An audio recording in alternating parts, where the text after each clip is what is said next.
السلام علیکم ورحمۃ اللہ وبرکاتہ۔ الحمد للہ وکفی وسلام علی عبادہ الذین اصطفی۔ اللہم صل علی محمد وعلی آل محمد کما صلیت علی ابراہیم وعلی آل ابراہیم انک حمید مجید۔ اللہم بارک علی محمد وعلی آل محمد کما بارکت علی ابراہیم وعلی آل ابراہیم انک حمید مجید۔ اللہم انفعنا بما علمتنا وعلمنا ما ينفعنا وزدنا علما۔ رب اشرح لی صدری ویسر لی امری واحلل عقدۃ من لسانی یفقہ قولی، اما بعد۔ معزز ناظرین، خلاصہ مضامین قرآن کے سلسلہ میں آج ہماری 26ویں نشست ہے، اور آج ہم اللہ کی توفیق سے قرآن مجید کے 26ویں پارے کے مضامین میں سے چند ایک سماعت کریں گے۔ اس پارے میں پہلے سورہ الاحقاف ہے۔ اس سورہ میں اللہ سبحانہ و تعالی نے توحید کے اثبات اور شرک کے رد میں کئی ایک چیزیں ارشاد فرمائی ہیں۔ اللہ تعالیٰ فرماتے ہیں قُلْ أَرَأَيْتُم مَّا تَدْعُونَ مِن دُونِ اللَّهِ، اے میرے پیغمبر کہہ دو کہ جن لوگوں کو تم اللہ کے سوا پکارتے ہو مدد کے لیے، ارونی ماذا خلقوا من الارض ام لہم شرک فی السماوات، مجھے یہ دکھاؤ کہ انہوں نے زمین میں سے کیا پیدا کیا، یا آسمان کے پیدا کرنے میں کوئی ان کا حصہ ہو تو بتاؤ، دکھاؤ۔ کیا انہوں نے زمین بنائی ہے؟ کیا انہوں نے آسمان بنایا ہے؟ کوئی دلیل پیش کرو۔ وَمَنْ أَضَلُّ مِمَّنْ يَدْعُو مِن دُونِ اللَّهِ مَنْ لَا يَسْتَجِيبُ لَهُ إِلَى يَوْمِ الْقِيَامَةِ وَهُمْ عَنْ دُعَائِهِمْ غَافِلُونَ۔ فرمایا کہ اس شخص سے بڑھ کر گمراہ اور کون ہو سکتا ہے کہ جو اس کو پکارتا ہے اللہ کو چھوڑ کر، کہ جو قیامت تک اس کی پکار کو سن بھی نہیں سکتا، اس کو قبول نہیں کر سکتا، اس کی مدد نہیں کر سکتا، اور ان کو پکارتا ہے جو ان کی پکار سے بالکل بے خبر ہیں، ان کو پتہ ہی نہیں ہے۔ وَإِذَا حُشِرَ النَّاسُ كَانُوا لَهُمْ أَعْدَاءً، اور جب قیامت کا دن ہوگا، لوگوں کو اٹھایا جائے گا قبروں سے، اس دن وہ جن کو یہ دنیا میں پکارتے تھے ان کے دشمن ہوں گے۔ وَكَانُوا بِعِبَادَتِهِمْ كَافِرِينَ، اور ان کی عبادت کا انکار کر دیں گے۔ اللہ سبحانہ و تعالی نے اس سورہ میں جنات کا وہ واقعہ بیان فرمایا ہے کہ جب وہ رسول اکرم صلی اللہ علیہ وآلہ وسلم کے پاس آئے، ان کی ایک جماعت آئی، اور آپ صلی اللہ علیہ وآلہ وسلم اس وقت قرآن مجید کی تلاوت فرما رہے تھے، تو آ کر وہ قرآن مجید سننے لگے۔ تو قرآن مجید کا ان پر اتنا اثر ہوا، فَلَمَّا قُضِيَ وَلَّوْا إِلَىٰ قَوْمِهِمْ مُنذِرِينَ، وہ مسلمان ہو گئے، پیارے آقا علیہ الصلاۃ والسلام کے ہاتھ پر انہوں نے اسلام قبول کر لیا۔ نہ صرف مسلمان ہو گئے بلکہ انہوں نے واپس جا کر اپنی قوم کو اسلام کی دعوت بھی دی، اور کن الفاظ سے دعوت دی وہ الفاظ بھی، جملے بھی اللہ نے قرآن مجید میں بیان کیے کہ ہماری قوم، ہم نے ایک کتاب سنی ہے جو موسیٰ علیہ السلام کے بعد نازل ہوئی ہے، وہ کتاب پہلی شریعتوں کی تصدیق کرتی ہے، حق کی طرف رہنمائی کرتی ہے، صراط مستقیم کی رہنمائی کرتی ہے۔ اے ہماری قوم، اللہ کے اس داعی یعنی پیارے پیغمبر صلی اللہ علیہ وآلہ وسلم کی دعوت کو قبول کر لو، آپ پر ایمان لے آؤ، اللہ تمہارے گناہوں کو بخش دے گا، تمہیں عذاب سے نجات عطا کر دے گا۔ تو بڑے پیارے الفاظ میں یہاں سے پتہ چلتا ہے کہ جنات جو ہیں ان کے اندر بھی اہل ایمان موجود ہیں، اور ان کے اندر بھی اللہ کے دین کے داعی اور مبلغین ہیں، علم حاصل کرنے والے ہیں، اور اسی طرح ان کے اندر مختلف مذاہب، فرق بھی موجود ہیں جس طرح کے انسانوں میں ہیں۔ سورہ الجن کے اندر اس کی کافی زیادہ تفصیل موجود ہے، جنات کی زبان کی گفتگو موجود ہے۔ اس کے بعد سورہ محمد ہے صلی اللہ علیہ وآلہ وسلم۔ سورہ محمد جو ہے اس میں زیادہ تر قتال کا، جہاد کا ذکر ہے کہ میدان جہاد کے اندر اللہ تعالیٰ کے دشمنوں سے کس طرح مقابلہ کیا جائے، ثابت قدمی اختیار کی جائے، اور اگر قیدی دشمن کے آ جائیں ان کے ساتھ کیا سلوک کیا جائے، اور پھر اللہ سبحانہ و تعالیٰ نے اسی ضمن میں جنت کے حوالے سے سورہ محمد میں صلی اللہ علیہ وسلم بیان فرمایا کہ جنت کے اندر مختلف طرح کی نہریں ہیں، فیہا انہار من ماء غیر آسن، پانی کی نہریں ہیں، وہ پانی جو ہمیشہ تر و تازہ رہتا ہے، وَأَنْهَارٌ مِّن لَبَنٍ لَمْ يَتَغَيَّرْ طَعْمُهُ،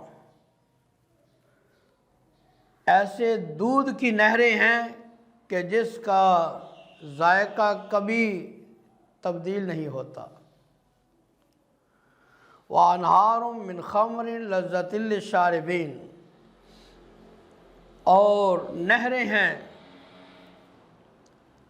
ایسی شراب کی جو پینے والوں کے لیے باعث لذت ہے، دنیا کی شراب نہیں، وہ جنت کی شراب ہے۔ وَأَنْهَارٌ مِّنْ عَسَلٍ مُّصَفًّى، اور وہاں پر نہریں ہیں صاف اور شفاف شہد کی، اور بڑا ہی پیارا انداز، وَلَهُمْ فِيهَا مِنْ كُلِّ الثَّمَرَاتِ، ہر طرح کے پھل بھی ہیں، وَمَغْفِرَةٌ مِّن رَبِّهِمْ، اور رب کی بخشش اور مغفرت بھی ہے۔ اللہ سبحانہ و تعالیٰ سے دعا ہے کہ رب العالمین ہمیں اعلیٰ جنات کا حقدار بنائے، اور ایسے اعمال کرنے کی توفیق عطا فرمائے جو جنت میں لے جانے والے ہیں، اور ایسے اعمال سے اللہ ہمیں بچنے کی توفیق دے کہ جو جہنم کے اندر لے جانے والے ہیں۔ سورہ الفتح، اس میں اللہ سبحانہ و تعالی نے رسول اکرم صلی اللہ علیہ وآلہ وسلم نے جو صلح حدیبیہ کی اس کا تذکرہ فرمایا کہ آپ صلی اللہ علیہ وآلہ وسلم 6 ہجری میں عمرہ کی نیت سے مکہ تشریف لائے۔ تقریباً 1400 صحابہ کرام آپ کے ساتھ تھے، لیکن مکہ کے قریب حدیبیہ کے مقام پر آپ کو روک دیا گیا، اور جناب عثمان بن عفان رضی اللہ تعالیٰ عنہ کو آپ نے اپنا قاصد اور نمائندہ بنا کے مکہ میں بھیجا۔ خبر مشہور ہو گئی، افواہ پھیل گئی کہ جناب عثمان رضی اللہ تعالیٰ عنہ کو شہید کر دیا گیا ہے۔ آپ صلی اللہ علیہ وآلہ وسلم نے صحابہ کرام سے جناب عثمان رضی اللہ تعالیٰ عنہ کا بدلہ لینے کی بیعت کی۔ اللہ تعالیٰ نے اس بیعت کا ذکر بھی یہاں پر فرمایا، اور فرمایا لَقَدْ رَضِيَ اللَّهُ عَنِ الْمُؤْمِنِينَ إِذْ يُبَايِعُونَكَ تَحْتَ الشَّجَرَةِ، اللہ ان ایمان والوں سے راضی ہو گیا کہ جو درخت کے نیچے آپ سے بیعت کر رہے تھے، اور اللہ نے ان پر سکینت نازل فرمائی۔ اور پھر اللہ تعالیٰ کے پیارے پیغمبر علیہ السلام نے صلح کی، صلح کی شرائط طے ہوئی۔ ان میں سے کچھ شرائط ایسی تھی جو بظاہر مسلمانوں کے لیے ناقابل قبول تھی، ناپسندیدہ تھی، لیکن اللہ تعالیٰ نے اس صلح کو، صلح حدیبیہ کو اللہ نے فتح مبین قرار دیا۔ اِنَّا فَتَحْنَا لَكَ فَتْحًا مُبِينًا، فرمایا یہ فتح مبین ہے۔ کیوں؟ کہ یہی صلح حدیبیہ جو ہے یہ بنیاد بنی تھی فتح مکہ کی، اور اسی کی بنیاد پہ اللہ تعالیٰ نے مکہ کو فتح کیا۔ پھر اللہ تعالیٰ نے اسی سورہ میں مسلمانوں کو غنائم کی بشارت سنائی، ان قریب تمہیں فتح حاصل ہوگی اور کثرت کے ساتھ مال غنیمت ملے گا۔ چنانچہ اس کے فوراً بعد خیبر کا غزوات ہوئے، اور وہاں پر اللہ تعالیٰ نے مسلمانوں کو بہت زیادہ مال غنیمت عطا فرمایا۔ پھر اسی سورہ کے اندر اللہ سبحانہ و تعالیٰ نے اپنے پیارے پیغمبر صلی اللہ علیہ وآلہ وسلم اور صحابہ کرام کی بڑی ہی پیاری صفات بیان فرمائی۔ اشداء علی الکفار، کافروں کے مقابلے میں بڑے سخت ہیں، رحماء بینہم، اور آپس میں بڑے ہی نرم ہیں۔ تراہم رکعا سجدا یبتغون فضلا من اللہ ورضوانا، آپ دیکھیں گے آپ کو سجدے کی حالت میں، رکوع کی حالت میں نظر آئیں گے۔ سیماہم فی وجوہہم من اثر السجود، ان کے پیشانیوں پہ سجدوں کی وجہ سے نشان ہوں گے۔ اللہ اکبر۔ اس کے بعد سورہ الحجرات ہے۔ سورۃ الحجرات میں تربیت کے حوالے سے اور ادب کے حوالے سے کئی ایک چیزوں کی رہنمائی کی گئی ہے۔ اللہ اور اس کے رسول سے آگے مت بڑھو، اللہ اور اس کے رسول کا حکم سب سے آگے ہونا چاہیے۔ نبی کی آواز سے اپنی آواز کو بلند نہ کرو، اور نبی کی موجودگی میں بلند آواز سے گفتگو نہ کرو۔ جس طرح آپس میں ایک دوسرے کو مخاطب کرتے ہو، نبی کو اس طرح مخاطب نہ کرو، ادب کرو۔ اور اگر تمہیں کوئی خبر کوئی لے کر آئے تمہارے پاس، تو اس کی تحقیق کر لیا کرو، اور بغیر تحقیق کے کسی بھی خبر کے اوپر رد عمل نہ دو۔ آج ہم دیکھتے ہیں کہ ہمارے موبائلز میں کوئی بھی میسج آتا ہے، بظاہر ہم دیکھتے ہیں یہ بڑا اچھا ہوگا، حدیث، حضرت علی رضی اللہ تعالیٰ کا قول، کوئی تصدیق نہیں، کوئی تحقیق نہیں، صحیح ہے، ضعیف ہے، من گھڑت ہے، آگے پہنچا دیتے ہیں۔ یاد رکھیں، رسول اکرم صلی اللہ علیہ وسلم نے فرمایا، کفا بالمرء کذبا ان یحدث بکل ما سمع۔ آدمی کے جھوٹا ہونے کے لیے یہی کافی ہے کہ وہ ہر سنی سنائی بات کو آگے پہنچا دیتا ہے۔ تو خاص طور پہ یہ جو دینی مسائل ہیں، احکام ہیں، حدیث ہیں، ان کے حوالے سے ہمیں بہت زیادہ احتیاط کرنی چاہیے۔ پھر فرمایا کہ جب دو جماعتوں میں جھگڑا ہو جائے، یا دو مسلمان بھائیوں میں جھگڑا ہو جائے، تمہارا کام ہے ان کے درمیان صلح کرانا۔ اور فرمایا کہ نہ مرد ایک دوسرے سے مذاق کرے، اور نہ عورتیں ایک دوسرے کا مذاق اڑائیں۔ ایک دوسرے کا مذاق اڑانا، کسی کی کمزوری کو دیکھ کر، معذوری کو دیکھ کر اس کا مذاق اڑانا، یہ اسلام کے اندر منع ہے۔ فرمایا ہو سکتا ہے وہ اللہ کے ہاں تم سے بہتر ہو۔ اور اس کے ساتھ ساتھ فرمایا کہ الزام تراشی، چغل خوری، اس سے منع کیا۔ ایک دوسرے کو برے برے القاب کے ساتھ، ناموں کے ساتھ پکارنے سے منع کیا۔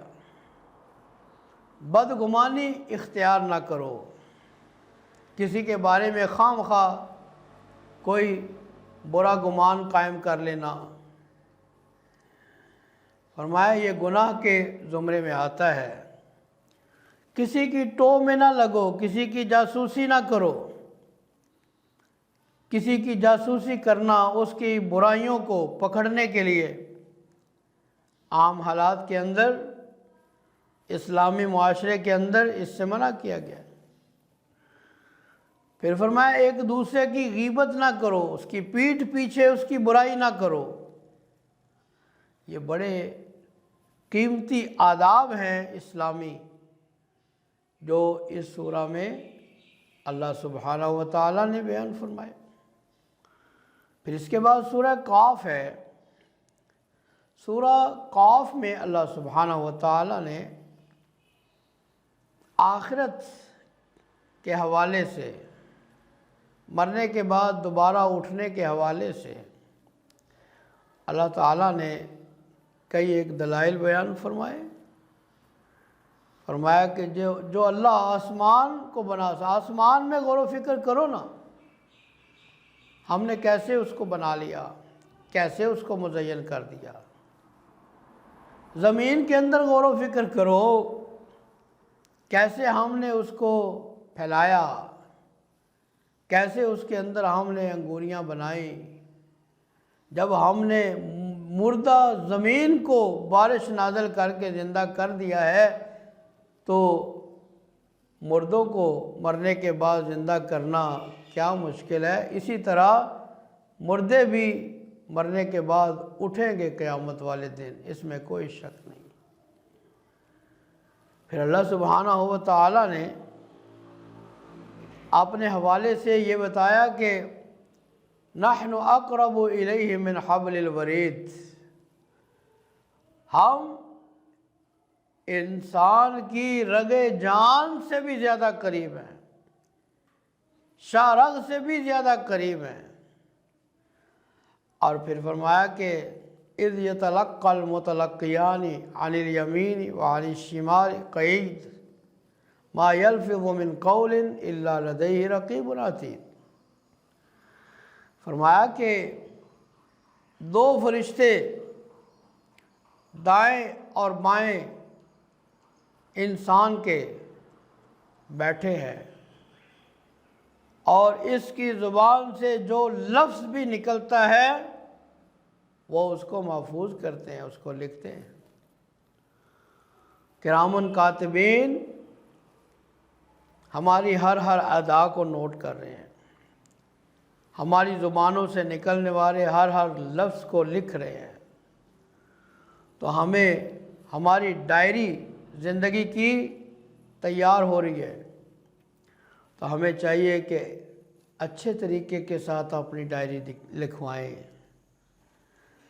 اپنی ڈائری میں اچھی باتیں لکھوائیں، کیونکہ یہی ڈائری قیامت والے دن جب اللہ کے سامنے پیشی ہوگی تو ہمارے سامنے کر دی جائے گی۔ اور دوسرے مقام پر اللہ فرماتے ہیں کہ یہ کہا جائے گا بندے کو اقرأ کتابک، اپنی کتاب کو خود پڑھ لے۔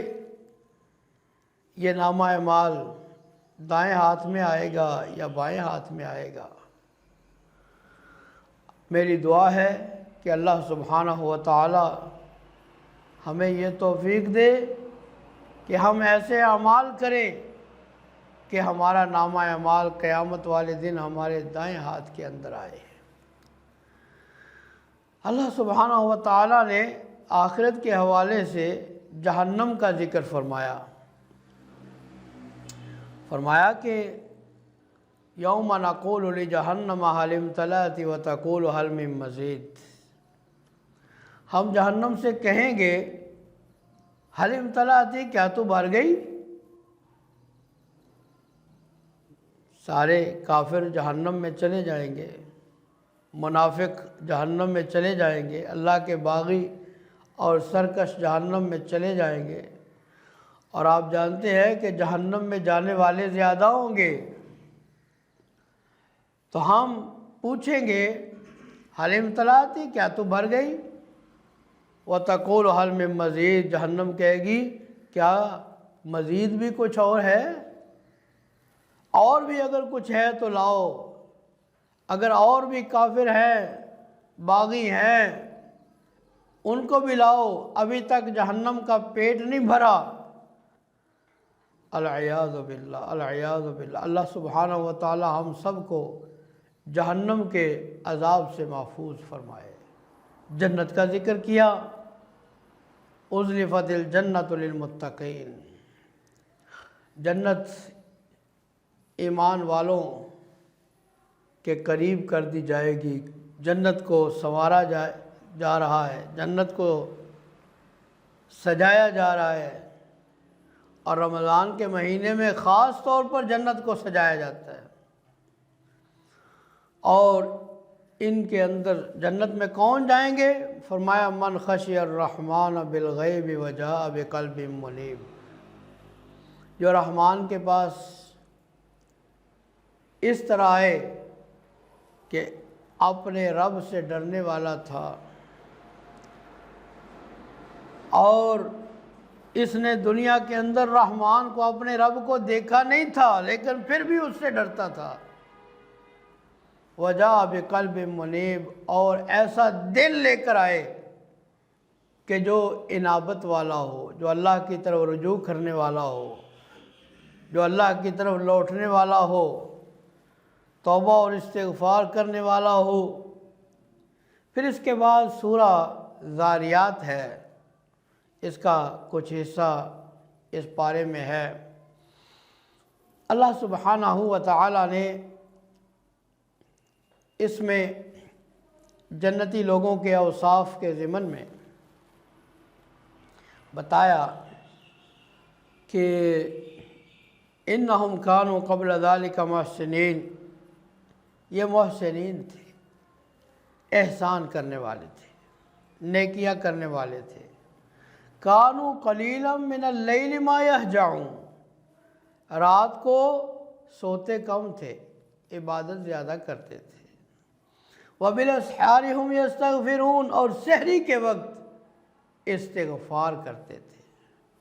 استغفار، سحری کے وقت استغفار خاص طور پر یہ اہل ایمان کی، متقین کی، عابدین کی بڑی صفت۔ دوسری جگہ پر اللہ کہتے ہیں والمستغفرین بالاسحار، سحری کے وقت استغفار کرنے والے اور اللہ سے معافی مانگنے والے۔ اور پھر فرمایا فی اموالہم حق للسائل والمحروم، ان کے مال میں حق ہے سوال کرنے والوں کا اور وہ جو محروم ہیں۔ اور فرمایا فی الارض آیات للموقن، زمین کے اندر نشانیاں یقین رکھنے والوں کے لیے۔ وفی انفسکم، اور فرمایا تمہارے اپنے نفسوں کے اندر بھی نشانیاں ہیں،